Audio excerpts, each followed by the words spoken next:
Assalaamu calaykum waraxmatullaahi tacaala wabarakaatuhu. Kulanti wacan oo wanaagsan daawadayaal kusoo dhowaada muuqaal cusub. 15 faa'iido uu isticmaalka saliid saytuunka. Haddaba halkan ka bogo waxaa muhiim ah inaad wax badan ka ogaatid saliid saytuunka faa'iidada ay leedahay. Waa muhiim.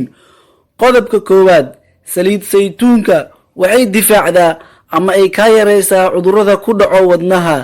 Saliidan waxay kaloo ka fiican tahay 100% saliid cadayda. Qodobka labaad, saliid saytuunka waxay yareysaa xulusta qofka ama baroorta caloosha soo gasho. Sidoo kale saliid saytuunka waxay daawo u tahay kolestaroolka. Qodobka saddexaad, saliid saytuunka waxay dhintaa miisaanka qofka saaran.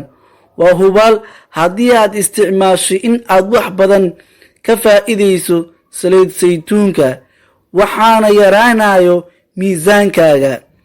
Qodobka afaraad, saliid saytuunka waxay socodsiisaa dhaqdhaqaaqa caloosha, waxayna dheefshiid ku samaysaa cuntada jirka soo gasho. Qodobka shanaad, saliid saytuunka waxay qofka ka daahisaa dhalinta, sidoo kale waxay ka hortagtaa duqnimada soo wajahda qofka. Qodobka lixaad, saliid saytuunka waxay la dagaashaa kansarka qofka ku dhaca.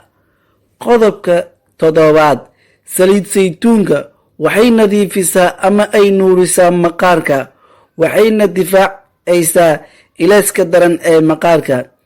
Qodobka sideedaad, saliid saytuunka waxay qofka tintiisa ka dhigtaa mid jilicsan, welibana ka ilaalisaa agoolka tinta soo wajahdo. Waxay kaloo qaboojisaa maskaxda qofka. Qodobka sagaalaad, saliid saytuunka waxay adkaysaa lafaha qofka oo ay ka dhigtaa qofka mid aad u lafa adag. Qodobka tobanaad, saliid saytuunka waxay yareysaa xanuunka qofka, ama markuu duqoobo ayuu duqnimada xanuunka ka baabi'iyaa. Qodobka 11aad, saliid saytuunka waxay keliyaha ka saartaa dhagaxaanta yaryar oo soo raaca cabista biyaha nadiifka aan ahayn iyo weliba cuntada. Qodobka 12aad, saliid saytuunka waxay qofka ka difaacdaa cudurka macaanka ee sokorowga diabetic.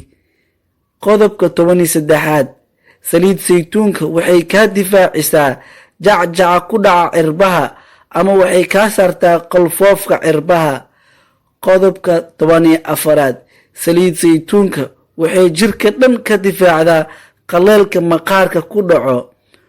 Qodobka 15aad, oo ah midda ugu dambeysa haddana ugu sii muhiimsan, saliid saytuunka waxay dumarka ka difaacdaa kansarka ku dhaca naasaha. Halkan ayaan kusoo koobaynaa muuqaalka cashirkeena. Wabillaahi towfiiq. Is aragti dambo xiiso leh. Assalaamu calaykum waraxmatullaahi wabarakaatuhu.